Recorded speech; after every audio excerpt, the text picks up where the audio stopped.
What's up, everyone? Welcome back to After Party. I'm so excited to say tonight's guest is going to be the one and only Michael Moynihan. He's, of course, host of the Moynihan Report and a co-host of Fifth Column. So we're excited to have Michael join us. Lots of breaking news, actually two breaking stories in particular. One, as it relates to Donald Trump's potential federal takeover of Chicago. Major new update in that story that was just reported at 8 p.m.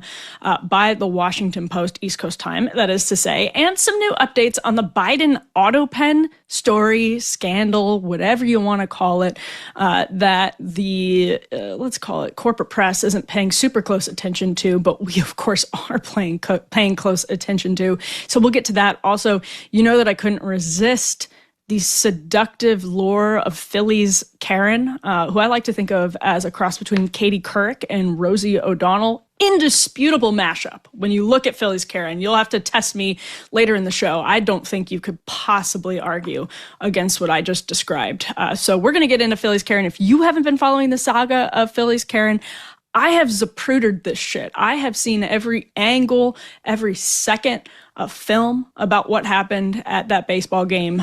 So we're going to bring you an update on that as well. Also, news on the CBS / Free Press merger that we are going to talk to Michael about. And man, do I have some thoughts on the state of Dem messaging on Trump's potential federal takeover of Chicago. So in addition to some updates on that front, I'm also just going to get into all of that. And of course, the horrific knife attack in Charlotte. If you haven't been following that story, we will be diving into it with Michael as well. By the way, did you see the story about Scott Bessent? This is a Rachel Bade report in Politico. Before we bring Michael in, I just have to briefly touch on this story, which is, according to F1, so this was a Politico headline, Bill Pulte, who is the one going after Lisa Cook at the Federal Reserve, obviously a Federal Reserve governor. The story here in Politico is, quote, "I'm going to punch you in your fucking face. Scott Bessent threatens an administration rival." According to Rachel Bade, quote, "At a private dinner attended by dozens of admin officials and Trump allies last week, Treasury Secretary Scott Bessent threatened to punch housing finance official Bill Pulte, quote, in the fucking face." The scene. The evening was supposed to be one of celebration, Trump world's most influential gathering for the much-awaited inaugural dinner at Washington, D.C.'s newest exclusive club for MAGA's uber-rich, the executive branch. You probably remember some reporting about the executive branch, that new club from a couple of months ago. Well, apparently, listen, I live here in D.C. I didn't know that this thing had launched. Probably a good sign for me, for my soul, and my independence as a journalist that I didn't know this had launched. But of course, people are already fighting there. Quote, "A long table for 30, Bade continues, was set with top-of-the-line crystal and dishware. The guest list was an eye-popping who's who of Trump's cabinet and inner circle: Sean Duffy, Brooke Rollins, Howard Lutnick, Tulsi Gabbard, Kelly Loeffler, Mehmet Oz, Doug Burgum, David Sachs, all in podcast host Chamath Palihapitiya, celebrating his birthday." I definitely just botched Chamath's last name, by the way. I always just call him Chamath. But amid the din of attendees mingling during the cocktail hour, Bessent lashed out at Pulte in an expletive-laden diatribe. The Treasury Secretary had heard from several people that Pulte had been bad-mouthing him to Trump. A person close to him said he wasn't about to engage in chit-chat, as if nothing was amiss. This is F3, "Why the fuck are you talking to the president about me? Fuck you," Bessent told Pulte. "I'm going to punch you in your fucking face." Pulte appeared stunned, and the tense encounter prompted the club co-owner and financier Omid Malik to intervene, according to the three people, but Bessent wasn't having it. He sought to get him kicked out. The eyewitness said, "It's either me or him," Bessent said to Malik. "You tell me who's getting the fuck out of here." Or he added, "We could go outside." "To do what?" asked Pulte. "To talk?" "No," Bessent replied. "I'm gonna fucking beat your ass." I can't believe I'm reading this.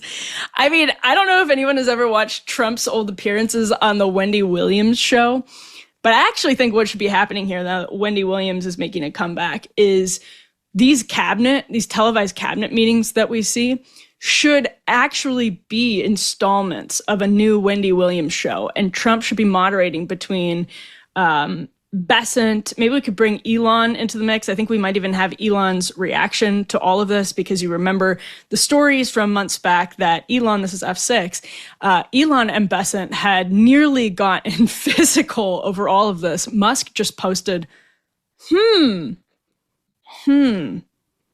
about the story.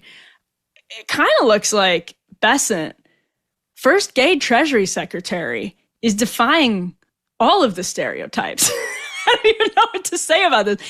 Historic first. I'm not sure if I believe this reporting, to be quite honest with you. It seems like maybe a thinly veiled advertisement for the executive club. If you're a billionaire and you want to have some fun in Washington, D.C., maybe this is a strategy to pull you in with a Rachel Bade scoop at Politico about Scott Bessent apparently bringing UFC to the cabinet early. Obviously, Trump is set to have a UFC fight literally at the White House. I think it's next year. So maybe they're trying to entice people to join this like extremely expensive executive club by promising early and actually very exclusive access to a different kind of fight.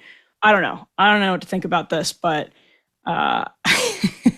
we might be just a cane's width away to another Brooks Sumner situation, but this time in Donald Trump's cabinet. Do we have Michael Moynihan, everyone? We have Michael Moynihan. Let's bring Michael Moynihan in if we have Michael Moynihan. Okay, so I'm hearing in my ear we do not yet have Moynihan. He's having internet issues, which is totally understandable in this day and age. Also, one thing I did want to mention at the top of the show, please send your questions, by the way, to emily@devilmaycaremedia.com. So we've been doing this show for we're just over two months now. And we have something fun, special, a new installment to add to your rotation. I'm a podcast obsessive and like an audio junkie. So I want to give some of our podcast listeners a little bit of an opportunity to interact with us more. So emily@devilmaycaremedia.com. I'm not going to spoil exactly what we're doing, but needless to say, make sure that you're subscribed because if you send your questions in, I'm hopefully going to be answering them in a new format soon, in addition to what you're seeing here live on Mondays and Wednesdays and hopefully catching up with on the podcast afterwards. So Michael's internet problems have apparently been fixed and have given me the perfect interlude to make sure I remember to advertise emily@devilmaycaremedia.com. Michael Moynihan, what the fuck's up? Come on in. How's it going? Don't say that the problems are fixed because it's going to collapse. I mean, this is Zoran Mamdani's New York already. Like nothing works. It's collectivized. Everything's been turned into a yoga studio. Like it's not. I think that's the problem. It's anticipation. Mm-hmm. But this is post net neutrality. I mean, we defeated net neutrality, and yet here you are, Moynihan. You know, Emily, can I ask you a question? Because I had this conversation the other day. Do you remember net neutrality? Well, I survived it. It was a seminal moment in my life. That it was going to be the Sovietization of everything, and the internet was going to be controlled by just like Elon Musk and a couple of his tech bros. And then everyone just kind of forgot about it, didn't they? And then the internet became controlled by Elon Musk. Anyway, yeah, that's actually true. That's actually, in fairness, it is actually true that it is controlled by Elon Musk. But yeah, that was great because I remember when I was doing the Vice show for HBO, I interviewed Ajit Pai, and the guy who used to drink out of that very big mug. And if you don't know what I'm talking about, Google it. It's You're talking about 50 Cent. Yeah, no, he would. But Ajit Pai was like the most reasonable guy, and I went and interviewed him. And he was like on the getting the brunt of this stuff of like he's, Adolf Hitler, and he was like the most reasonable guy. And he's like, you know what? Nothing is going to change, and nothing changed. And no one remembers Ajit Pai, but I'm remembering him here tonight because he was a good guy. Yeah, he was right. He was right. He has been vindicated.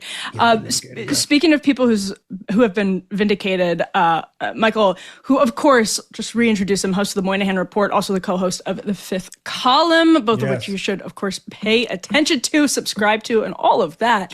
Alex Thompson's reporting on Joe Biden is continuing to blossom into 1,000 beautiful flowers. So let's go ahead and get to the latest edition of the Autopen story. So Thompson is out with another story in Axios today, this time. And Michael, I'm curious what you make of this, because it's easy to see the Autopen story as like a red meat, silly, like conspiracy theory that just, crazy MAGA people are clinging to in the middle of Epstein whatnot to sort of like they have that Biden era nostalgia. But actually, it's very interesting, because the latest edition of Alex Thompson's reporting on this, and we can put the element up on the screen whenever we get a chance, is basically that Joe Biden's Autopen, the authorization for his Autopen pardon of several Biden family members, according to this new scoop from Alex Thompson, came from Jeff Zients in an email. So not even from Biden, and actually not even technically from Jeff Zients, but from an aide to Jeff Zients. And so this Thompson story was full of sort of morsels, but that to me stuck out. And I've seen basically nothing about it in the media today other than Alex's story. Yeah, I mean, it's there's so many crazy things about this. Is that you're right? It was like 3 people down, and then there was somebody at the Justice Department who was like, "Wait, are we sure that he's okay with this?" That was my favorite, like, big kicker at the end. Is that someone was like, "This just seems really weird." So let's like double check with the guy who passed away 3 years ago.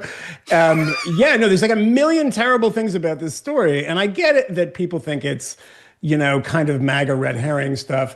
And there's been a bit of that. I admit there's been a bit of that people have just kind of been banging on about this story, but it's still a good story. It's still stuff that keeps coming out. And I want to praise my old friend. I said that I worked on the Vice show. I worked on that show with Alex Thompson, by the way, who is like a very young reporter, and he is a great reporter, and he doesn't care the fact that everyone ended up hating him, and he got so much crap for all this stuff. But the story is interesting for a number of reasons. One of the ones is that it reminded me that Joe Biden pardoned his son and everyone in his family. Oh, I thought you were going to say was alive. It reminded me that Joe Biden is a sentient living being. No, he is not that. We are pretty sure that he's not that. But and there was another detail in there that I had forgotten about too, is just kind of the recklessness of the pardons. Because, I mean, recalling that he very proudly said, with the help of the Autopen, that he pardoned more people in American history as a president, one of whom was a guy who killed an 8-year-old boy and his mother because they threatened to expose his drug ring in Bridgeport, Connecticut. It's like that kind of stuff. Imagine, I hate to be the person that says, imagine if Donald Trump did this, but, I mean, some of his pardons I'm not a big fan of either, so I can play both sides of that. But it's pretty astonishing that you have a guy who's doing the Autopen, not, by the way, because it's too much. I mean, I remember Terry McAuliffe, who was doing the same thing when he was governor of Virginia, said, it's just too many people. I got to get through it really fast. The Autopen takes care of that. That was not what was happening here. It was like the people at the Justice Department, 2 of whom quoted in that story, by the way, have left because of Donald Trump.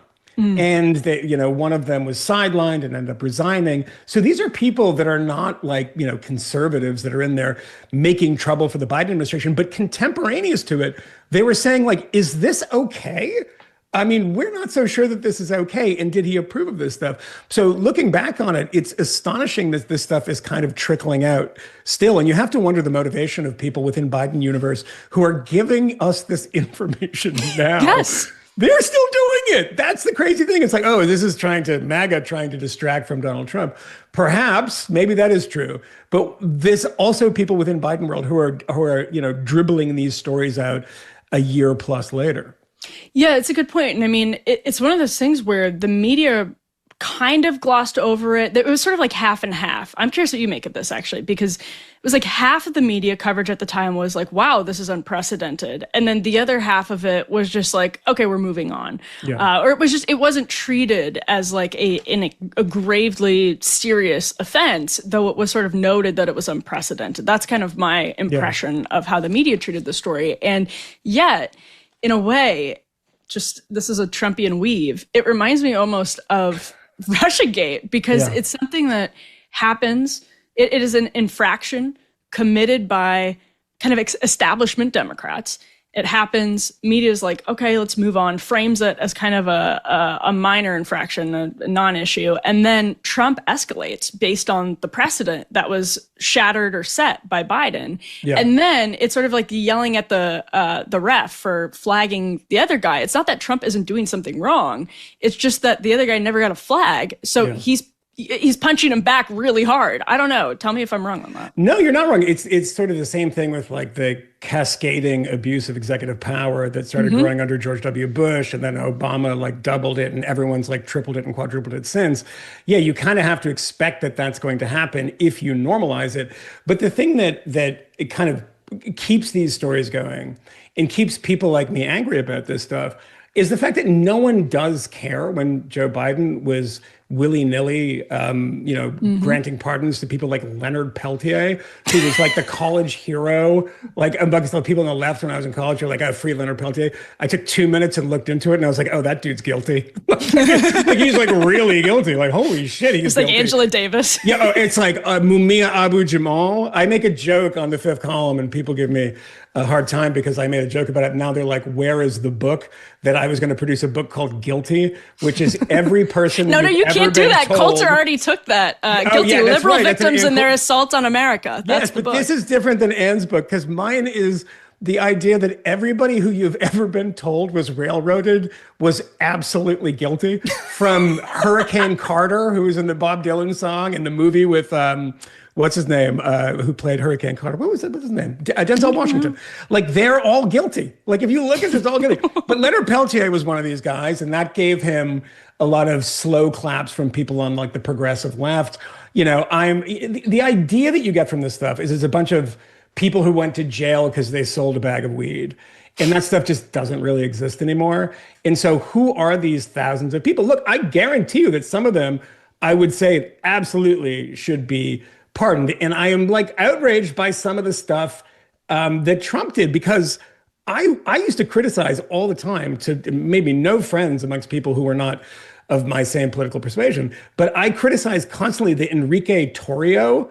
22 years. He wasn't even in DC. Like, Proud so Boy leader. A lot of, the black white supremacist leader of the Proud Boys. But yeah, there was a lot of stuff that I criticized, but the blanket pardons on the other side with Trump and the January 6th stuff. I mean, one guy was just resentenced to life in prison for trying to kill FBI agents. So there's a lot of bad guys in there too, and you can't do it in both ways. But the outrage, which I was a part of, and I was like, you can't do that blanket pardon. I didn't hear that previously. And you got to just, like, it's kind of frustrating. It's like, if you guys have some sort of principle here, you should hold up that principle. And I try to be as kind of principled on this stuff as I can, but it's not to make myself sound like I'm a hero, but it's a kind of a lonely battle when it comes to the Biden people about those pardons, which beyond the Autopen, I think is not great stuff. Not great stuff. Because it's the family too. It's like his brother, his sister, like preemptive pardons are bad, full stop. Right. No, that's another good point. And you know what, this is and we're continuing to weave here, but I was listening to a podcast recently where Trump's crypto business, or the Trump family crypto business, was basically described as something that's like, it's a small African country. Like, it's reflective of a small African country's politics. With a bigger GDP than a small African country. Yeah, exactly. Yeah. Where it's like, where it's like, you can, you can inject some money into this coin, and maybe you get invited to a dinner, meaning you get access to Trump, whatever. But you're looking like, okay, great. There's been some media coverage of that.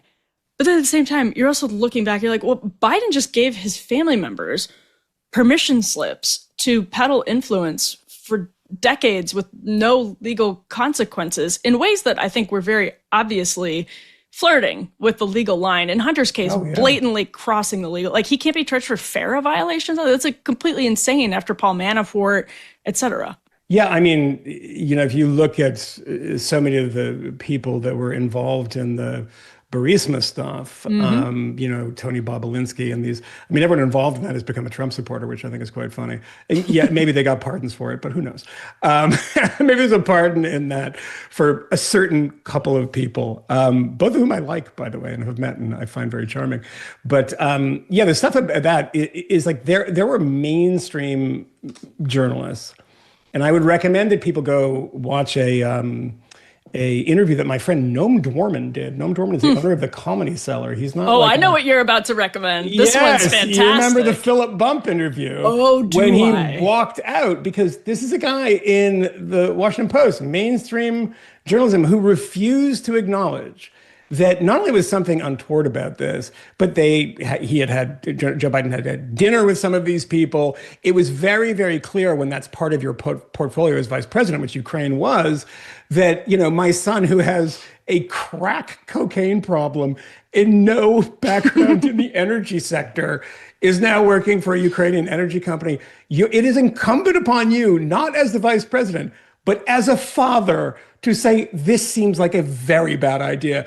And you couldn't get people, Philip Bump acknowledges this, that, and the other, but I won't characterize his argument. You can go watch it because it's a really fun interview, because he thinks he's walking into a interview with some guy who owns a comedy club, and he's Noam Dorman, who is like the most well-read person on the planet and prepared for everything. But just notice how people treated that story and how dismissive they were, because it was just impossible to them, like psychologically, to get around this idea that somebody who had made, money his whole life, a decent amount of money, but had never left government, and somehow all of this made sense. The meme. To people. Oh, this is the best. Yeah. You remember Bump taking off his headphones?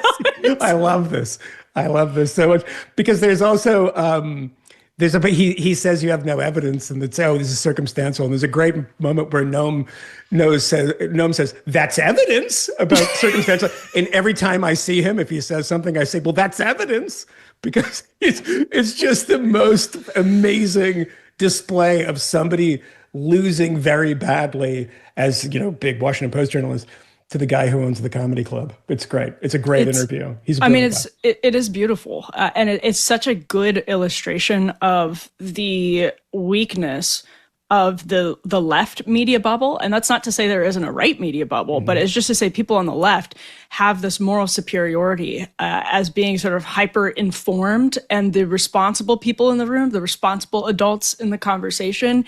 And then they will get absolutely licked by someone like Noam, who has his facts, his complete command of the facts, has actually done the reading, but they haven't done the full reading. They've done the reading in their bubble, and they've never ventured out of it, because they've convinced themselves everyone outside of it is a hack and a bigot. Yeah, I mean, look, you're right, but there's an important distinction. I think you're right, that there's a conservative or right-leaning, right-wing, whatever you want to call it, media bubble for sure. I mean, no one can avoid bubbles. I mean, we're just part of these because we're tribal.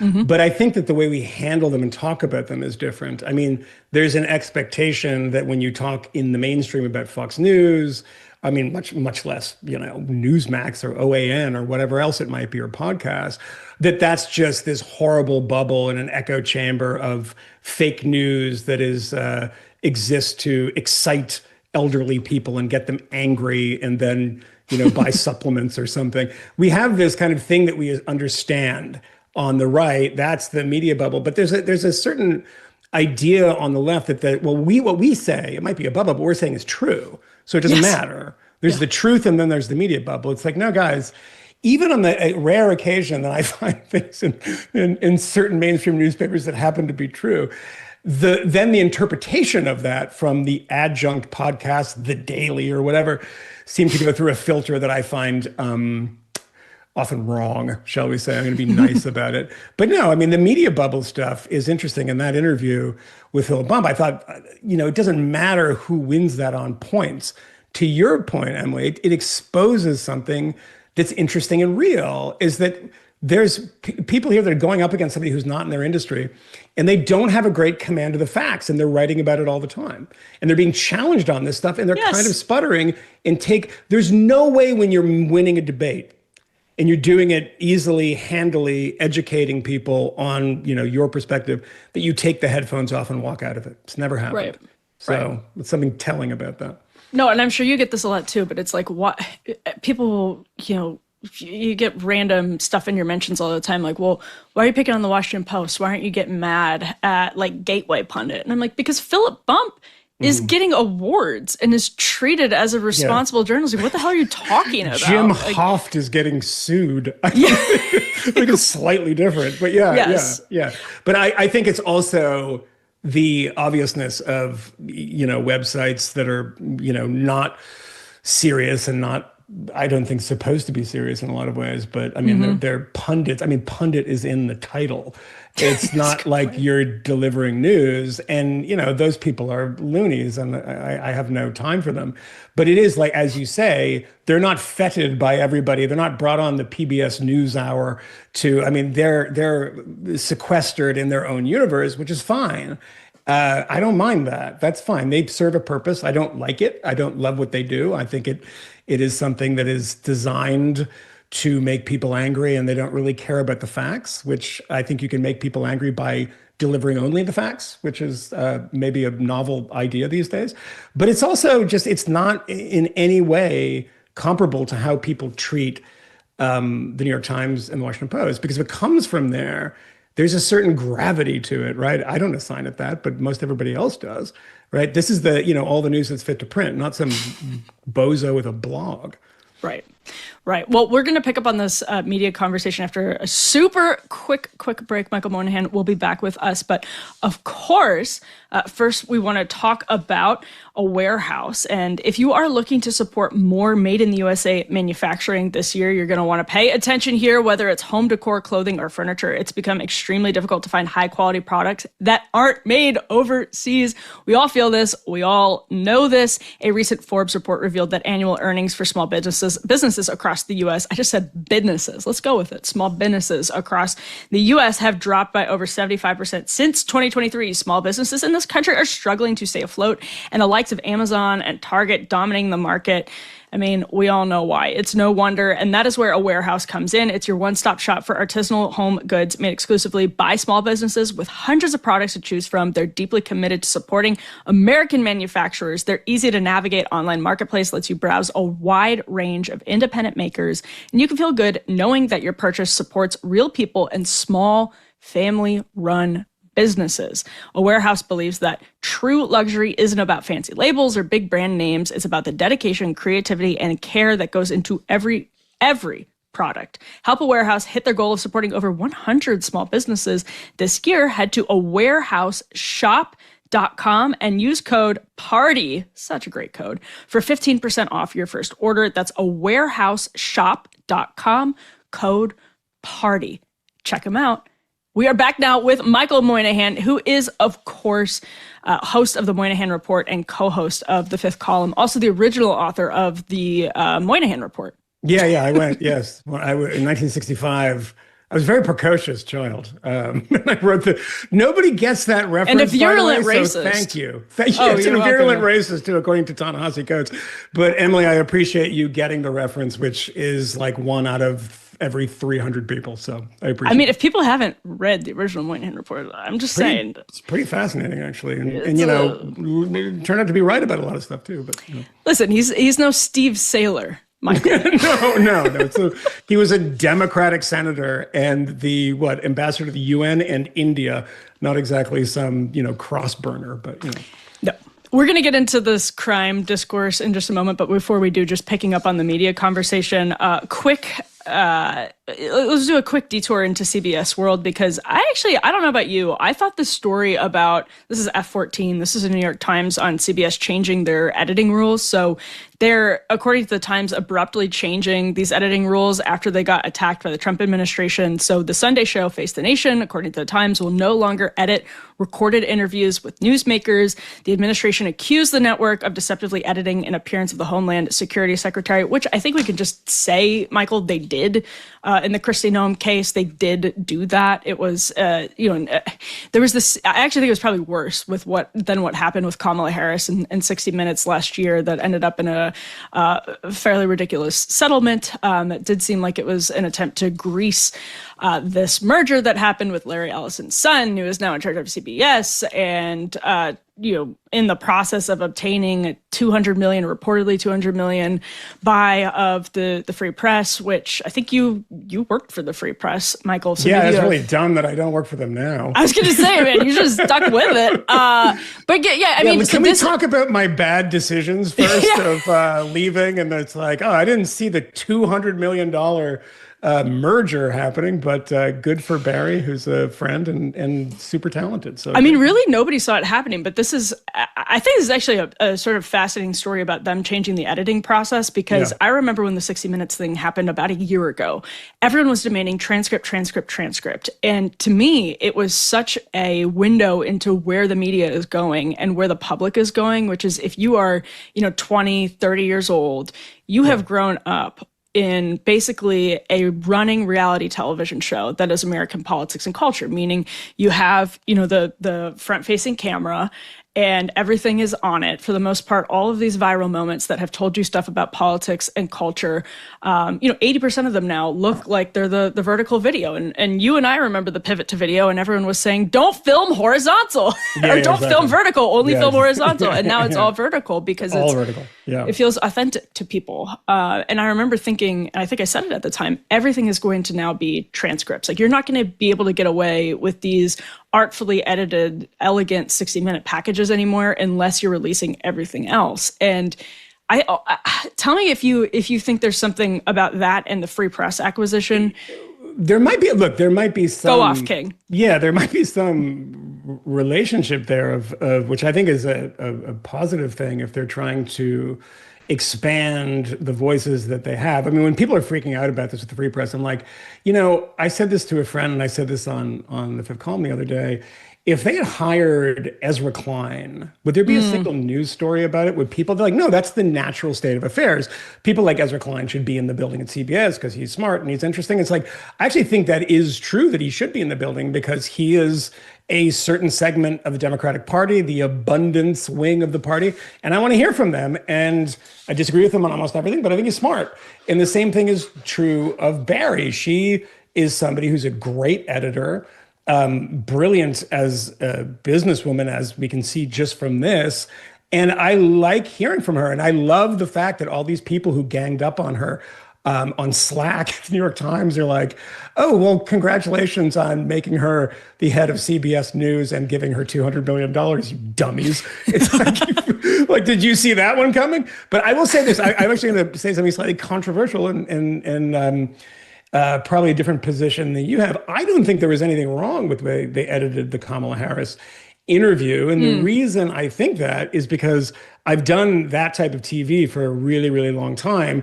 And you shoot for 60 minutes, 70 minutes, 80 minutes. If the interview is really good and you just want to keep getting stuff because someone's really opening up, sometimes it's 90 minutes that's compressed into 10 to 5, sometimes just a soundbite. And if you just get a soundbite, right, and you talk to somebody, and I've had so many people email me like, I talked to you for 2 hours and you give me one soundbite. It's like, yeah, dude, that's the deal. I'm not making Rashomon here. Like, we can't do Ben-Hur of interviews. Like, I need just a bit from you, and I have to be the one that chooses that.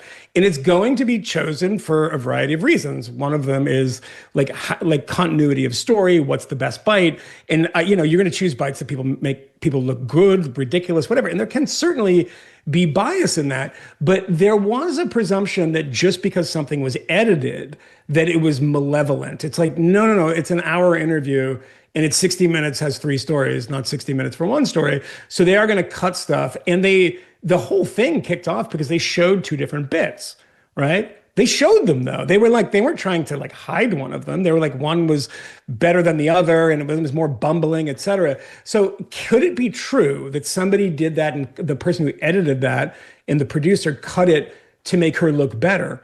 Possibly. It's very, very possible. It's also possible that her incoherence was cut out because it's incoherent. And it's not good television. I used to cut things all the time when people made very, very clumsy points. But again, it's not a presidential election, so I understand that too. But I think there's a lot of reasons that things are cut and cut down. They have to be cut down because that's what we do when we make TV pieces like that. So when it says, when we hear the Face Nation's going to do on. I think that's a positive development. I Yeah, I don't think agree. Donald Trump should have sued CBS. It was not. I mean, it's the whole thing is crazy to me. I don't think that's. I think that's a dumb effort of intimidation that sort of worked. But I don't think it's. I don't think you should. The president should be leaning on. It was actually before he was president. What was it? It was some Austin Powers thing. It was like $50 billion Yeah. for an interview that he wasn't involved in.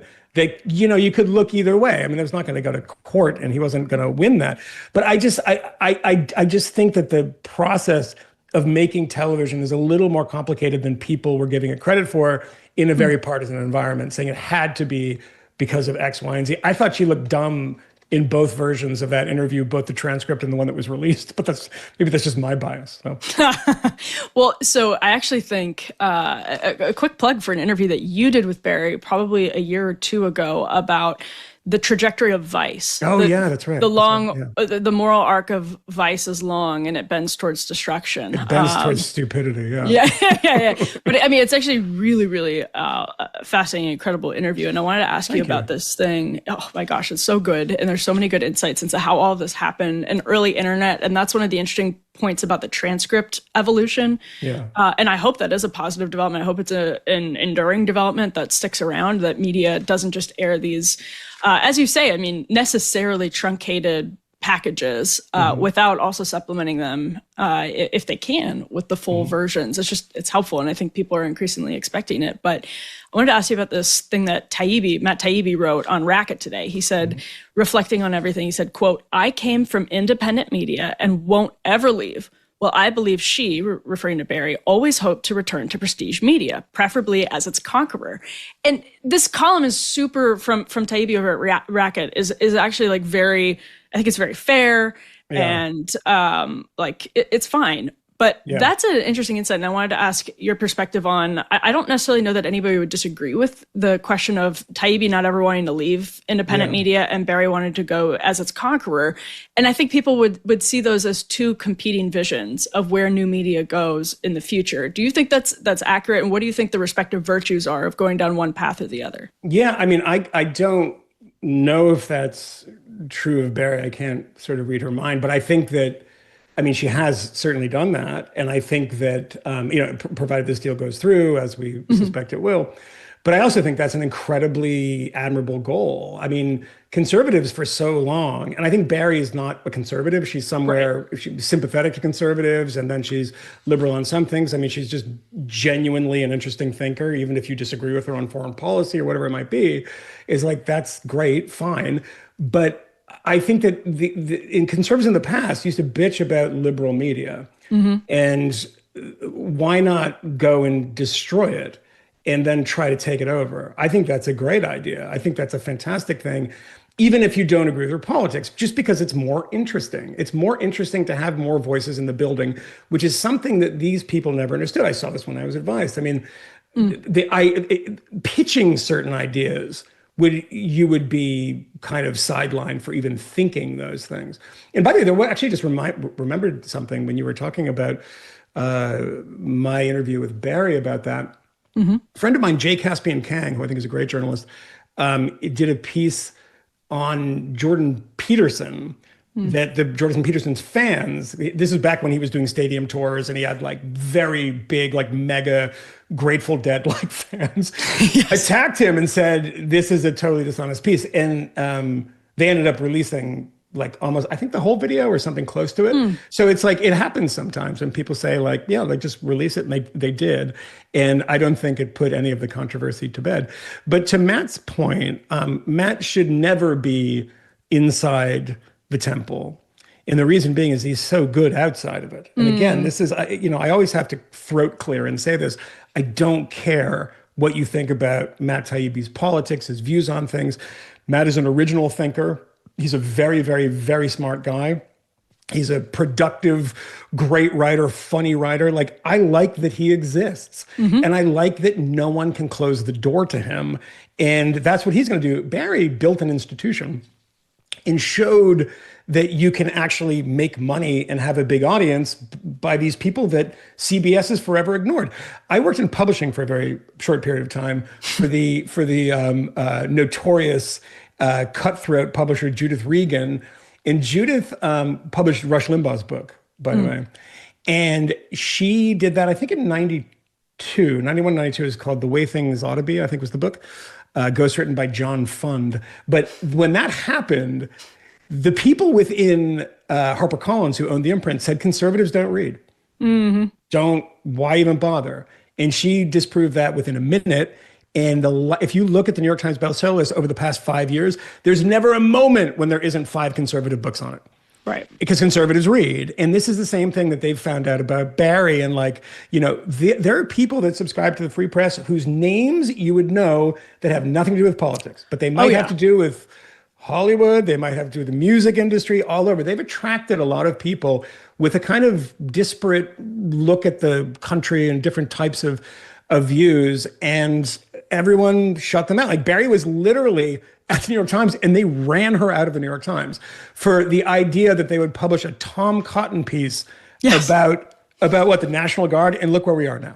And she might be bringing James Bennett, who was like the person in charge of the opinion section at that point, on to CBS with her, according to reports. And I think brother of the Colorado Senator Bennett. I think it's his brother. Yeah, but he was at the Atlantic. I mean, and James Bennett is nobody's idea of some loony right winger or any type of right winger. He's just like a guy who likes publishing broad swaths of opinion. I mean, it's crazy that this is even a controversy. Right. By the way, we conservatives, we may not always read, but we do buy Christmas gifts, which is great for publishers. That'll always help you. If you in 1993 put Rush Limbaugh on the cover. That's I got it for Christmas from my father, by the way, and it ruined me. Look where I am now. I'm on the after party. Thanks, Dad. Yes. That's what happened. I'm telling you, a long, crooked road to the after party. I got wrecked by a pothole on my bike right before we started recording, and I'm drinking straight vodka. Can I admit something that I haven't admitted to anyone? Please. I was having a drink after recording the Fifth Column the other day with my friend and co-host Matt Welch, and I had a drink, and then I had 17 more, and I was walking home, and I was on my phone, windmilling down the street on my phone, and I hit something, and I went face forward, and I haven't been able to properly move since then. And I want to thank the lovely Jamaican woman who said, "Are you okay?" And I said, "I think I'm all right." And she's like, "You can't be on your phone." And I was like, and I said to her, "It's actually the drinking." And she was like, "Fair enough." So I want to thank her, but I've been wounded. She was like, "The drinking is fine. It's the phone that you need to put down." So you were drinking after the accident. I was drinking and caused an accident of myself. So sort of the inverse. Yeah, that makes sense. Well, this is my last question about media before we move on, but would Vice be crushing it as a Substack? I mean, I know Shane Smith is out there trying to do it like an indie YouTube channel, but in the era of Substack, would Vice be crushing it? It depends. I think that Vice has learned its lesson, actually. I mean, I think Shane Smith was accused on some, I can't remember. It was like, the Intercept or something, of being like some right-wing shill because he had like one person on his podcast or a couple of people that were like skeptical of immigration. And it's like, no, well, I think that Shane's ideas about the world were not Vice's ideas of the world. I can't say that for fact, but I have a couple of I mean, there's an old interview that I came across when I was writing my piece of him in Forbes. And when he said something about, because he's Canadian, and he said something about Canadian socialism being like lunacy. And I was like, wow, no one saw that. No one, like, if the people that I worked with at Vice had seen that, I'm sure there probably would have been like called for his head or something. But they don't read Forbes. There's not a lot of people there reading Forbes. Yeah, the Jacobin is even a little too highbrow for them. But it's funny because I think that one of the interesting things about that moment in media was it's not a bunch of people like in a moment, like in a cultural moment. Say, if you see in 1933, a bunch of, newspapers flirting with bigger government, it's like, well, yeah, of course, because, the entire economy collapsed and we're at the beginning of the Great Depression and there's going to be a lot of people sniffing around that. The thing that happened at Vice and similar magazines was not a reaction to anything in the culture. It was a reaction of fear to a bunch of drones who had come out of Columbia Journalism School and had scared the shit out of everybody in the building. The teachers were afraid of the pupils, you know? And it wasn't as if that editorial direction was a natural extension of what, you know, Shane Smith or any of the people within Vice at the, you know, upper levels of editorial, what they actually believed. No, I mean, this was like, okay, we have to keep them happy because the Me Too thing just happened, and Vice was on the receiving end of a piece from the New York Times saying it was like sexual harassment boys club at Vice. So they reacted, and of course the employees there saw that and saw it as an opportunity, right? It's like now you find out that, you know, one widget in your factory is made in Haifa or Tel Aviv, and you use that as an excuse to like shut everything down and make a political point. I mean, that's what was done at Vice, and everyone. So to your long, you know, answer to a very simple question is that I think that maybe it would, because it would be freed of those insane politics that nobody believed. I mean, nobody believed in them, and like in the upper management. They would get on. I mean, I had people get on. But you just said something key in the upper management as opposed to this. Yeah. Well, because they hired everybody from Columbia Journalism School, and they're all just Xerox copies of each other with the same dumb views. And you know, I did a video one time for internal use only. I should post it. That I think it was like 4.5 minutes. I had to speed it up. It was just screenshots of headlines about QAnon in 1 year in 2022. And it was the only thing they ever wrote about. It was just like, you would have thought like QAnon was like 70 million people and occupied the American government. It was so wild. It was so fucking crazy. So that was what I was dealing with there. But yeah, if we got rid of those dummies, yeah, sure, could probably do very well.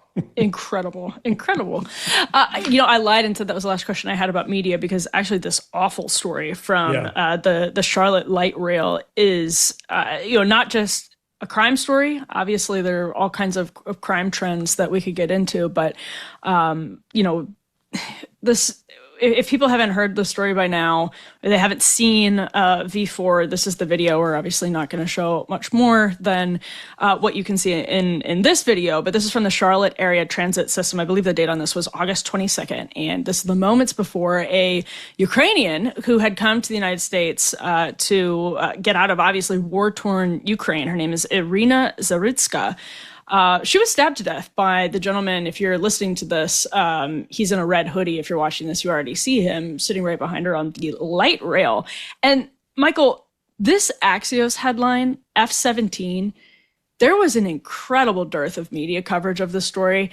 Even the right-wing media kind of took a while to catch on to it, but when they did, you know, there was ample coverage. Then the media started covering it as a meta story. Here's Axios' headline: "Stabbing video fuels MAGA's crime message."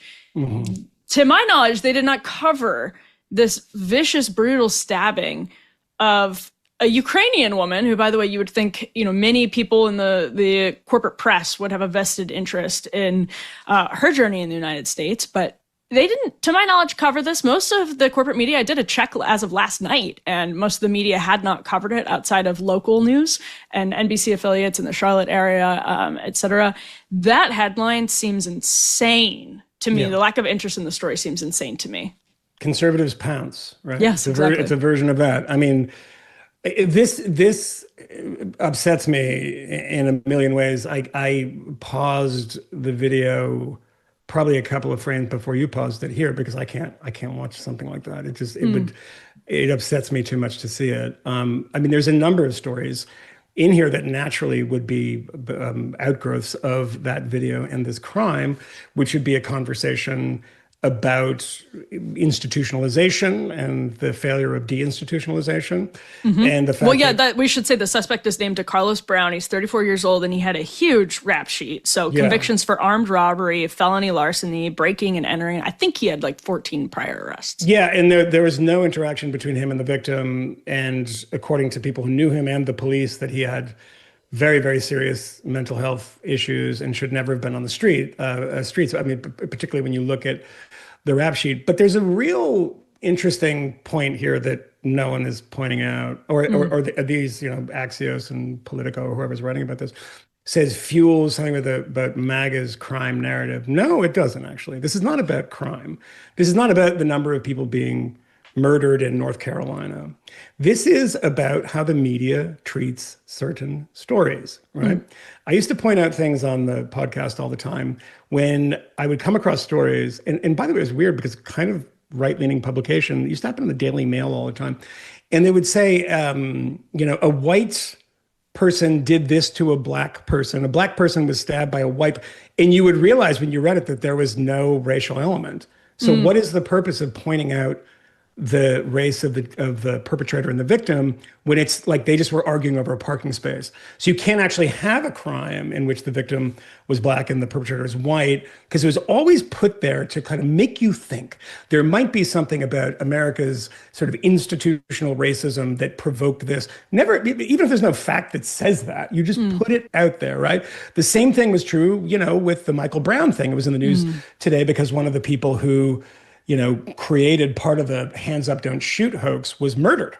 Unsurprisingly, because it's a horribly violent neighborhood that these people are in East St. Louis. And so, which is precisely why the situation was what it was. And Michael Brown was killed when trying to go into the car of the officer and pull his gun. And that's what happens when you do that to a police officer. But that became a racialized story. Everything becomes a racialized story provided it's in one direction. So that's what people are noticing. So normally, I wouldn't expect a crime like this to get national news coverage. There's murders everywhere. There's murders by mentally ill people everywhere. They're just as brutal, sometimes more brutal. But a couple things here. One, there's a video of it, which really brings it home of how hideous this is. And I would, lop this guy's head off tomorrow and save us all the time and money of a court trial because we see it, right? But that kind of thing is, furthers the story. But it is the kind of inverse racial dynamic. Was there something racial about this? No, not that I can tell. No one said that. But if it's the opposite thing, if there was a young black girl sitting there in a white perpetrator, you would have seen it in every newspaper, and everyone knows that. You could pretend that that's not true, but you would be made a fool. That happens all the time, because the number of these things that you see that have a racial dynamic that turn out not to have a racial dynamic much, much later. Even if it's any identity, how long did it take us to figure out that the Matthew Shepard murder was not a hate crime? Right. That was not what it was. And there's a very, very good book about this called The Book of Matthew, which is written by a gay Hispanic journalist who lives in Brooklyn, who looked into it and said, no, but there's plays about it, there's foundations. So the narrative sets very quickly in these situations, like young gay kid brutally murdered, by the way. That's absolutely true. But the motivation, was it a drug deal? Was there the same thing is true Michael Brown? We can go down the line in these things where we look later to see if the actual narrative is true. And in this case, we see something which has the same amount of evidence. There's, in what you see is that there not only is there no narrative that settles, it's good when there's no narrative that settles because it's always bad when it does before that, but there's no coverage of it. So people notice this and say, oh, it's MAGA talking about MAGA's ideas about crime. No, it's MAGA or a lot of people who aren't MAGA. I'm not MAGA, and I'm really outraged by this, that saying that you get to cover certain stories and there'll always be a racial dynamic provided it's in one direction and not the other. I don't think it should happen in either direction, to be honest. I'm not suggesting this should get a ton of coverage. All this stuff should be treated equally. I think this would probably be a story that people would notice for two reasons. One is the video, as I said, and the other one is that this is a Ukrainian refugee. And actually the third one is that she's amazingly beautiful. And that doesn't happen. When people are attractive, that's just the fact. That's going to happen. It's going to affect the coverage. And let's not pretend there's something we can do about that. So why did it not get covered? Well, I think we probably can guess.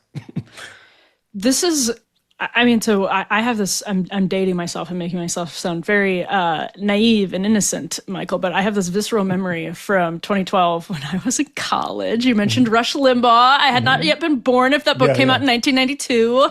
But I have this visceral memory of 2012, in the spring of 2012, after the Trayvon Martin Obama, if I had a son, he would have looked like Trayvon. After that had bubbled into media, to me, that is, a lot of people look back at 9/11, and these are obviously on vastly different scales. These situations are vastly different scales, but people, talk about 9/11 as the sort of bifurcating point of past and present. Yeah. For me, it was Trayvon Martin. I was born in 1983. So for me, it was Trayvon Martin. That is the moment I remember feeling sick to my stomach. Like the country that I grew up in was slipping away, that something was being poisoned. And it's that story in particular that I remember. And that was also a time in the conservative media or in the conservative movement where if we put F9 up on the screen, I don't know if you came across these NBC News Decision Desk polling, but the numbers that came out, Steve Kornacki highlighted this. Yeah. Basically, the combination, as Kornacki says, the combination of gender and politics produced two very different sets of priorities. Men who voted for Trump said, for example, what's important to their personal definition of success. If it was having children, they said 34%. If it was women, having children was all the way down at 6%. Who said it was important to their personal definition of success. Even like, I know this isn't explicitly political, but even the fact that you have young men trending conservative in stark contrast with young women trending liberal, everyone back in 2012 thought it wasn't just going to be young women. It was going to be young men who also said that having children was important to them, their definition of success at the number of 6%. But it didn't turn out that way. But you notice that Steve, who's a friend and I think one of the most honest people out there, just an incredible journalist. And I have no idea what he believes about anything. I just know he's very good at numbers, which is what you don't get a lot of these days. Harry Enton's the same way. But you look at also, that's because that's broken down with women who voted for Harris.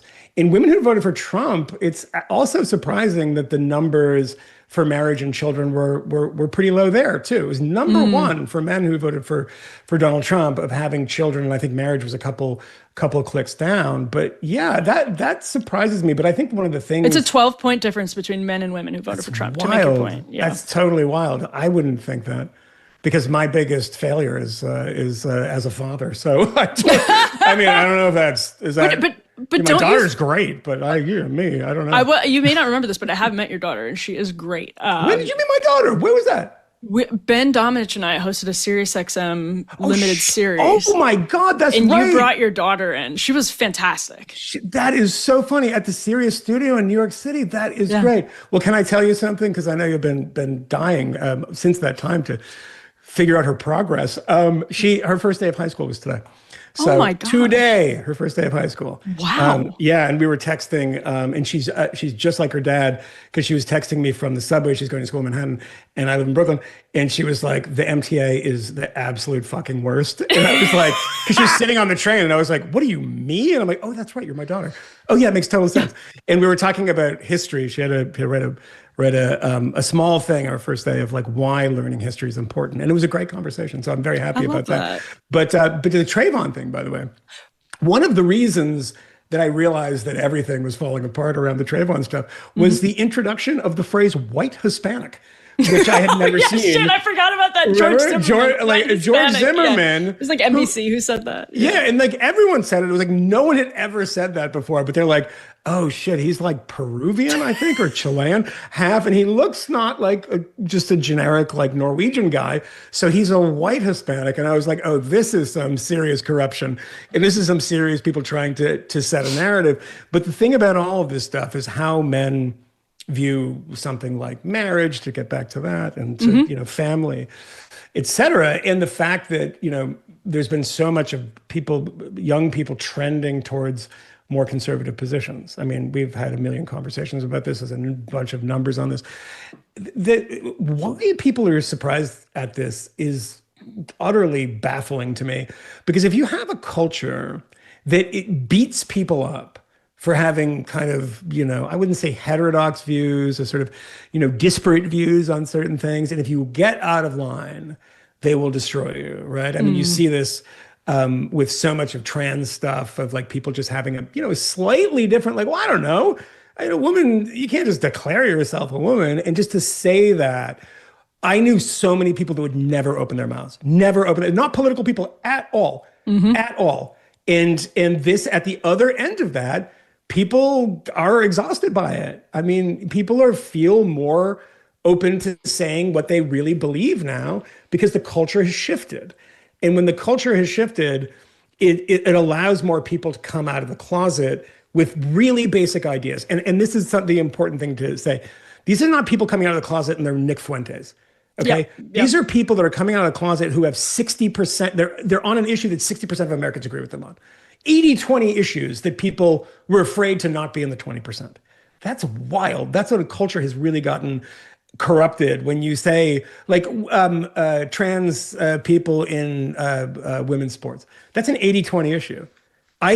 5 years ago, I know nobody that would say that publicly and then look at, I mean, in New York, I'm not saying, in normal world, amongst the idiots that I live. Malcolm Gladwell, you saw that example. You saw what Malcolm Gladwell said. Astonishing. But everyone was surprised by that, but we weren't really, because he's like, yeah, I just didn't want to say that because it was bad for my career and I would have been booed at this place. It's like, yeah, that's why people are trending to the right. And I think that's also why, and this is maybe a controversial position, I think that's also why conservatism is no longer about free market economics. I think that's totally right. Flesh it out. Go on. Well, it's a thing that people come to the right. It's a vibe. It's a vibe. It's exactly right. And it's also like a cultural thing. Like, this is crazy that I should, be afraid to say this, that I have to believe this, that, there's this kind of conspiracy of silence on college campuses. It doesn't mean you think that rich people should have lower taxes. I mean, that's crazy. I mean, people used to come to conservatism for different reasons, of course. But a friend of mine who very much agrees with me or used to agree with me on a lot of things, now works in the Trump administration. And we were at dinner. It is a pretty. This is Scott Bessent. It's why did you pick him? Let me just ask you that question. He's been saying he's gonna fucking punch people in the face. Oh, I think that seems like a guy you'd get along with. No, I know. Well, like he's the angry gay guy. He's like, you don't think I'm tough? I'll knock you out. He's like Jack in Dawson's Creek. Yeah. That's a reference that I know is funny, but I don't know it actually from watching the show. Just so you know.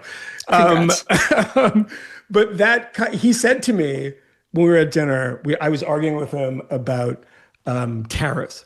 And these are very fun dinner parties. That he said to me, I said to him, you used to believe this. And then he accused me, and this is amazing. This is exactly what I mean about this stuff. He accused me of zombie Reaganism. Oh, yeah. And I said, yeah, probably guilty, actually. That's kind of where I land on these issues. And we started having this, it was a very amiable fight, and I love him to death, and we have great conversations. But I realized, and when we were talking about this, is that, I'm kind of the weird one these days. Mm-hmm. And the fact that the Republican Party, and it's not the Republican Party, it's conservatism in general, doesn't have one coherent economic message anymore, which I don't think is a bad thing. I think it's good that we have these arguments. I think it's fun. But that is something of so many of these people that have joined the right because of people like Chris Rufo, who's a great recruiter for his own patch. And I don't think that's a bad thing, but it does actually scramble people's brains, particularly as an age breakdown of older people on the right are like, wait, what? What are you talking about? You guys all sound like socialists, Right, and that poll we were referencing is Gen Z. I don't know if I said that, but that was just Gen Z. Yeah, you saw the poll that for those of us who still, out of habit, go to Drudge every day, which is a very confusing experience for me because it's such a weird kind of. It's like a fever dream. It is what happened to Matt Drudge? Is he just became a kind of lefty? Well, no, but literally what happened to Matt Drudge? Well, that's actually, where is Matt Drudge? Yes, there's an interesting podcast from Jamie Weinstein about this, which is pretty interesting. But the headline was about young Americans trending towards socialism. Yeah. Just as far as they're like, hey, we're not, and that was people on the right and the left. It was it was crazy to me. It was pretty interesting. Well, I was gonna say, I remember I helped pitch a story to Drudge on that 10 years ago. That stuff we kind of saw coming, but the vibe shifting right. I'm glad that you brought it to that, because the reason I sort of connected the case of Irina and this polling, it's that it seems to me they're young men who are just viscerally disgusted, and young men and women don't trust institutions probably at the same rate, but young men are going right because of it and young women are going left because of it. And that's, Let's land the plane here on Philly's Karen, Michael, because like I said, like this is what made me a misogynist. Watching that video, I have actually never hated women more than that's saying something, because I wake up hating women and I go to bed hating women. I proposed legislation in the Pennsylvania State House that women shouldn't be allowed to go to baseball games. I don't know if this is going to pass, but we're taking a flyer on it. We're just gonna, to make a Philly sports reference, we are taking a flyer on it. But yeah, that was. By the way, really crazy thing about the story. Yeah, really crazy thing that I cannot believe. Yeah, we haven't identified her. I know. Well, so this is the big update. We don't know who she is, which is nuts. I'm actually impressed, because this tells me she has locked down her identity in ways we all wish that we could. So let's put this up on the screen if you haven't watched it. I said, this is V1. Earlier in the show, I said that I basically zaprudered this video, watched it from every angle, poured over every second of it to make sure that what I'm seeing is correct. Yeah. But Michael, it's actually weirdly among very online right people been polarizing, where some, you've probably seen this, say the dad who recoils and ultimately gives this woman the ball, this home run into the outfield, dad runs over just across the row, grabs the ball, gives it to his son. Philly's Karen, who is a cross between Rosie O'Donnell and Katie Couric, runs over, yells at him for allegedly taking the ball out of her hands. We have no way of knowing whether he literally took the ball out of her hands, but he had given it to his son. And it was his son's birthday. Son's birthday. She stomps away victorious. It's just a bizarre. I mean, it's not bizarre. It's predictable of this sort of. You said it made you misogynist, but I feel like it does confirm some people's priors. That's how she got dubbed a Karen, right? That she's this what's the right way to put it? I'm going to let you do it. She's not a Karen, by the way. All right, so why not? No, a Karen is someone who complains about your music at the beach and then goes and gets the cops. She's just an asshole. She just doesn't understand. If she bought the Phillies jersey on Amazon or something, but she doesn't understand the rules of the ballpark is that whoever gets to that ball first, it's their ball. Full stop. Those are the rules. Your section is not roped off. Sorry. But I would say that a couple things about this. Number one, as I said, I'm totally blown away in the sort of era of facial recognition that this person has not been discovered. And also, she's very distinct looking. As you said, she's Rosie Couric. It is not. It is not like some generic looking person. She has this weird. She looks like she's in the Indigo Girls. She has weird haircut. Don't you even? Well, I mean, I know that you're a huge fan. Are you? No, I literally am a huge fan. That's incredible. I knew that. I'm wearing flannel, man. I know that. Yeah, that's right. Yeah. You love Tegan and Sarah. No, I don't love Tegan and Sarah, but I do love Tegan. Your only band that you don't love from that genre, shall we say. But the thing about it is people are saying the dad reacted in a weird way. Now, a couple things about this. I don't agree. And the reason I don't agree is because you can't hit a woman, right? You just can't. I mean, you just can't. If there was a guy who did that, and he would never have backed off, I don't think. I don't think he would have backed off. He would have been like, dude. But the other thing is that I have had this experience with my lovely, phenomenal ex-wife who I'm still very close friends with and all that stuff. But she has trained me over the years to not behave in the way that I want to behave in front of my daughter. And I am trained to stop myself from becoming very Irish in smashing bottles in people's heads. Get the fuck away from me, you bastard. I have that instinct. And it's nope. And I look over and it's nope. Same thing with road rage. So I'm sure he's probably well trained to not do that in front of the kid on his birthday. It's you know what? Just I'm going to give it up. And in the ballpark, people are filming you, people are watching, people are shouting at her. You're going to win that battle in the end. So don't do something stupid that will make you lose that battle. He got the batter bat. He got the gift from the wait, who are they playing? They're playing the Marlins, and that was actually an away game, right? Yeah, it was an away game. It was in Florida. Yeah, so and they got the Marlins people see this and they bring out all this stuff, and they get TV time. I mean, they win that battle. You lose that battle, but I think the one thing that I can't defend him on was how hilariously he recoiled, like a Chris Farley sketch. He was Yeah, it was like Mr. Furley on Three's Company. That's an old reference for old people. But he was like shocked and like, recoiled. That one, there's no excuse for. I did like that he balled his hands into fists. That was redeeming. Yeah, but, like but when he does the first move, though, when he balls the hands, he looks like he's about to start crying. I know. He's like going to start, weeping. But I defend him because she is a monster. And but the one thing I'll ask of you, Emily, I'll throw it back at you. The number of people that I saw online were like, hey, she's an asshole, but let's stop this instinct to like ruin people's lives in like exposing, because there were so many people like, find her. Like, is that a good instinct or a bad instinct? Well, so yeah, this is why I'm conflicted on the story, because I think that's a horrific instinct. And I also think that's why I agree with you on the dad. I think his name is Drew Feltwell. I think I agree with him on returning the ball to her, not returning, but giving the ball to her, because you're in a panopticon. You have no idea how this could escalate in a way that hurts your child. Your child is now on national television because a woman is yelling, trying to get the ball back. You know that.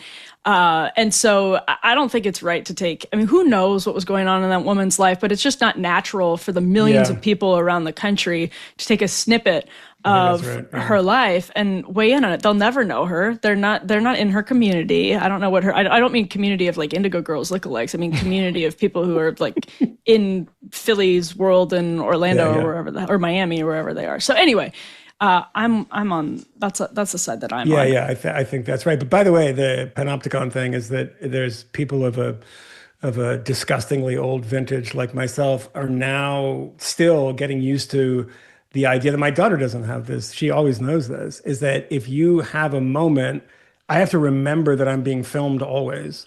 Oh, whether it's a stranger walking by or whether it's, you can get a Wise 4K camera for $20 on Amazon. And like, there's never, I live in the city, but I have a retreat that I go to, and there's never been a crime there. In like 400 years, no one's ever committed a crime. And I have like 7,000 cameras because they're so cheap, and it's fun to watch like squirrels on my phone. I'm like, oh, there's the bunny doing his bunny thing. But like, you can't get away from this stuff. It's so cheap and easy, which is, again, my plea for everyone to become more libertarian is the Epstein story, because the government can't do anything well. Why do you, when you think like, did he commit suicide? Was he killed? I think he committed suicide. You know why? Because they're like, how did it happen? It's like, it's the fucking government of New York City. The cameras didn't work. The cameras were literally broken. Didn't work. Yeah. The guards were asleep and the cameras were broken. It's like, yeah, welcome to New York. And the other thing that's great about it is that literally 4K cameras are like $5. And these cameras are from the 90s. And it's like one big pixel. And they're like, oh, it's a conspiracy. It's like, no, it's because like, but when that technology is everywhere, I have to stop myself because I'm from a different generation where I'm 100%. like, oh, whatever I do here, if I get in an argument with somebody on the subway, which I used to do quite a bit. No, you can't do that shit anymore. You can't do it now. No, you're going to be, and you can't lose your temper and say something like, look, someone could almost stab your child, punch you in the face, push you, and you could say, and that person could be overweight. And you might be angry and be like, look, and say some things that I won't say in the show because it's mean. And that would be worse than you getting punched in the face. Like that would be clipped and like, oh my God, this guy called this woman a slur about her weight or something. Like everything can be filmed and not manipulated in the sense that it's AI, but manipulated. Like if someone starts filming, no one starts filming before the fight, obviously. No one has that kind of it. But if they start filming afterwards, everything from there on out is on you and you're screwed. Always. Yep. No, Always. This brings us back to Michael Brown. Yep, Yes. 100%. Yeah. Michael Moynihan, host of the Moynihan Report, also, of course, co-host of the Fifth Column. This has been an absolute pleasure. I kept you way long, but I'm not sorry at all. Emily, I could have gone another hour, but your viewers and listeners are not masochists, so I wouldn't force that upon them. But I greatly enjoyed it, and next time I'll be drinking. I was going to say, yeah, likewise. Oh, also all the viewers, so they don't care. I mean, they're hopefully blind drunk. Right now. they're all falling down. But internet problems meant that I was plugging and unplugging things and not getting a drink as I should have been. So It's pathetic. Well, we'll do it next time. Thanks, Michael. Thank you, Emily. Good to see you. All right. Well, that was a blast. I don't even need to say that. You all know that I had a lot of fun with that. So let's just say over the years, I have been clear about this. I'm not just pro-birth. I am pro-life, and being pro-life means standing with mothers not only before their baby is born, but long after. And that is exactly why, I partner very proudly with the great folks over at Preborn. Preborn doesn't just save babies, they make motherhood abundantly possible. They provide free ultrasounds and share the truth of the gospel with women in crisis, and then they stay with real practical help, including financial support for up to 2 years after the baby is born. This is what true Christ-centered compassion looks like, not just for the baby, but for the mother too. And here's where you can make a difference. Just $28 provides a free life-saving ultrasound, one chance for a mother to see her baby, and when she does, she's twice as likely to choose life. Amazing. Preborn is trying to save 70,000 little babies this year. So don't just say you're pro-life, live it. Help save babies and support mothers today. Go to preborn.com/Emily or call 855-601-2229. That's preborn.com/Emily. Every time I start reading a Preborn ad from the lovely, lovely people over at Preborn, I start flashing back to all of the times that I have cussed during the show. And we've got to be up to like 3, 4, 5. I think like 2 of those being F-bombs. So my apologies. But, sometimes you just get swept up in the moment. And we were having so much fun with Moynihan. I mean, how could you not? I do have some quick thoughts that I want to get to on Democrats' messaging when it comes to Trump's now planned federal takeover of Chicago. There's actually some breaking news on this front. Washington Post around 8 p.m. reported, we can put this up on the screen, that in Chicago, the Department of Homeland Security, we don't have the tear sheet, but this was Washington Post not that long before we went to air, reporting that the Department of Homeland Security was starting an operation in Chicago. What does that mean? Well, the Trump administration's justification, in all likelihood, this is going to mirror what happened in Los Angeles. They probably feel confident that Judge Breyer decision from California relating to the Los Angeles federal surge when there were riots over ICE raids not too long ago.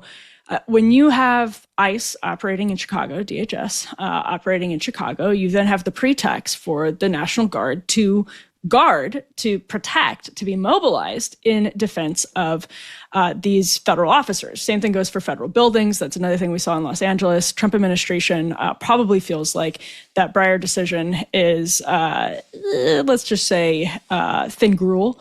And they will have the upper hand if they test something similar in Chicago. Breyer was ruling that the National Guard deployment in that case violated posse comitatus. But of course, you actually can deploy the National Guard to protect federal troops. It's a different thing if they're doing sort of normal law enforcement duties, but if you are protecting federal troops, that's actually a different legal story altogether. So I just have to say, I saw this statement from Tammy Duckworth over the weekend, and Illinois Senator, Democrat Illinois Senator, this is F-19. Tammy Duckworth cut a post of her interview on Face the Nation from the weekend and posted on X. The more we're talking about Chicago, the less we're talking about the Epstein files. That's what Trump wants. Listen, Tammy Duckworth and I would have probably dramatic differences in policy opinions when it comes to policing. Actually, you know what? I don't even know sincerely what she believes in police reform or the extent to which she actually has sold out to the activist class on police reform. But we'd probably disagree. Either way, I think we can all agree that whether it's rising or falling, the murder rate in Chicago is insane. By the time that interview aired, 5 people had been shot fatally over the weekend in Chicago, and that interview aired Sunday morning. 5 people dead. That was after a total of, I think, 10 shootings, 5 of which have been fatal. It might have even been higher than that. In Chicago, and this is the Illinois Democratic senator saying the more we're talking about Chicago, the less we're talking about Epstein. How about this? The more we're talking about Epstein, the less we're talking about Chicago. I mean, that's the most obvious rebuttal you could possibly come up with. But it is sort of insane how numb we are to violence in Chicago. It shouldn't be partisan. Basically, every American would agree with that, let alone every person in Illinois, many of whom are deeply ashamed of what happens in Chicago, many of whom probably don't go to Chicago to shop. Some of these crimes actually happen in tourist areas and in previously nice shopping areas. It's not all in the worst neighborhoods of Chicago. It trickles into different places that affect tourism and the like, which affects your entire state, Senator Duckworth. So to just say that, I mean, we could have a policy debate. I think it just reflects a stunning incompetence on behalf of Democrats who have the most obvious option in front of them, which is to say both things can be important. Epstein is probably not what most people are voting on. Most people, and this is based on polling results, most people also do think that there's a cover-up happening. Crime in Chicago, maybe not what people are voting on nationally, maybe not even the only thing that people are voting on statewide in Illinois. But it matters to them, and it should, because people are being slaughtered by the dozens every single year in one of the most prosperous cities, in one of the most prosperous countries that has ever existed on the face of the earth. The messaging here is incredibly stupid, and in a way that is reflects such an unforced messaging error, unforced error, period. Why can't they say both of these things? Because again, it is the year 2025, and they're completely blinded by their hatred of Donald Trump. Muriel Bowser here in DC, I know we've covered this before, but there was another splashy Washington Post feature today about how she said to some of her critics that or in response to some of her criticism, she just wants to win. So what are Muriel Bowser's options? Muriel Bowser's options are to piss Trump off and make the situation that she already doesn't like, which is the federal law enforcement surge. She said she's grateful for it. Obviously, it wasn't her first choice. She can make that situation much worse for her own goals. Or she can realize that putting a thumb in Trump's eye will make the situation much worse, whereas cooperating with him, you can maybe still get some things out of it that you think will be helpful to you. One of the things she says she's pressuring the Trump administration to do is make, and I agree with this, by the way, ICE agents not wear masks. Many of you probably disagree with me on that. I just don't think I think it's sort of anti-American, fully understanding the doxing concerns and all of that. I think law enforcement should show their faces and identify themselves when they are asked in public in the act of law enforcement. Now, that's beside the point, though. What Tammy Duckworth is saying here is so completely unforced, as such a complete unforced error, as opposed to just being able to say Chicago has a real crime problem. We can solve it with the federal government, but we don't need the National Guard. I mean, God forbid I ever become a messaging consultant for the DNC, but I think I'd be worth a lot more than they're paying people right now. A lot more than they're paying people right now. So I just had to kind of go off on that one. By the way, we were talking to Michael about this, and I teased it earlier in the show, so I want to mention it. Alex Thompson broke shortly before we went to air, since we were talking to the spectrum from dead to alive that Joe Biden is on and has been on. This is F8, going a little out of order here, but Alex posted the talking points that Joe Biden was given about Hunter Biden and the pardon. Why did you change your mind to pardon Hunter now? This is the talking point he was given. Hunter was targeted by my political opponents to hurt me. Enough is enough. Believe in the justice system, but as I have wrestled with this, also believe politics infected this process. Hope American people will understand why a father and a president would come to this decision. When did you decide to do this? Made the decision this weekend. Won't this hurt your legacy? Any reasonable person who looks at Hunter's case can see he was singled out as plain wrong. The fact that he needs these talking points to discuss the case of his own son, I think we know with Joe Biden, these weren't just like a backup. These are actually probably like, hey, we're scared of him riffing about Hunter Biden, given the nature of these pardons, which involves pardoning like obvious crimes. It's not quite like some of Biden's other pardons, like I was going to say with the Fauci crimes. That's probably not a good comparison because there are probably some obvious ones that you could pull, like perjury on him too. But with Hunter Biden, there's obvious felony charges that could have come from all of this. it wasn't like some of the pardons of like maybe James Biden, maybe Valerie Biden that were, we don't have quite as much of a case built against them. This is his son who has been the focus of a lot of attention, and they're giving him talking points to say the most basic things like, Hunter was targeted by my political opponents to hurt me. Enough is enough. Oh my goodness. Alex Thompson, thank you for giving us these Biden talking points. We could probably go back and watch any Biden presser and realize that he's reading off a script and sometimes reading poorly off a script. But at least in this case, we can now go reverse and match the talking points to what came out of his mouth.